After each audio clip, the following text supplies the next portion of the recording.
में काफ़ी बदलाव कर दिए, इससे कितने बेनिफिट यात्रियों को मिले?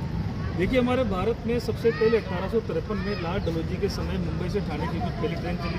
उसके बाद करजन के समय भी विकास हुआ और बाद में 1921 में एक बार आयोग की सिफारिश पर रेल बजट और केंद्रीय बजट को अलग कर दिया गया। हालांकि बाद में प्रधानमंत्री मोदी जी के पहले कार्यकाल के समय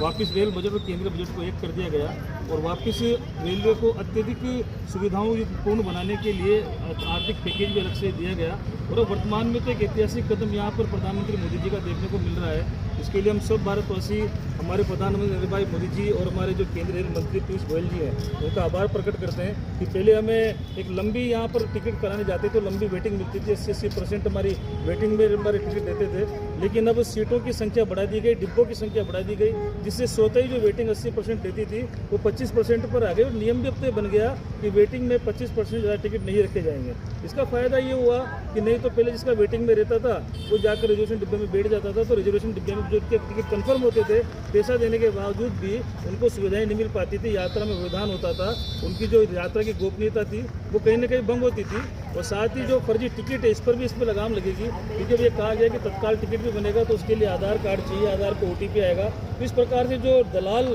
फर्जी टिकट बनाते हैं इन पर लगाम लगेगी और जो वास्तविक यात्री है उसी को टिकट मिलेगा। और साथ ही साथ जो रेलवे लाइन है इनका भी डेवलपमेंट किया जा रहा है और जो चार्ट है जो पहले 4 घंटे पहले बनता था अब चार्ट 8 घंटे पहले बन जाएगा, जिससे लोगों को पहले पता चल जाएगा कि मेरा टिकट कंफर्म भी हुआ या नहीं हुआ। अगर टिकट कंफर्म नहीं हुआ तो 8 घंटे पर्याप्त समय होता है, वो दूसरा वैकल्पिक साधन प्रयोग करके अपनी यात्रा कर लेगा, लेकिन उसको ट्रेन में खड़े रहकर यात्रा नहीं करनी पड़ेगी या किसी भी डिब्बे में रिजर्व डिब्बे में जाकर वो यात्रियों को न तो खुद परेशान होगा न दूसरे यात्री उससे परेशान होंगे। इस प्रकार के जो ऐतिहासिक निर्णय हमारी सरकार ने लिए हैं जो वास्तव में काबिल तारीफ और हमारे लिए तो गर्व की बात है कि हमारे कोटा से माननीय लोकसभा अध्यक्ष ओम बिरला जी के प्रयास से ये जो पिछड़ा डकना स्टेशन जिसको न्यू कोटा कह रहे हैं इसका भी विकास हुआ है और निश्चित रूप से केंद्र सरकार इस समय रेलवे के विकास के लिए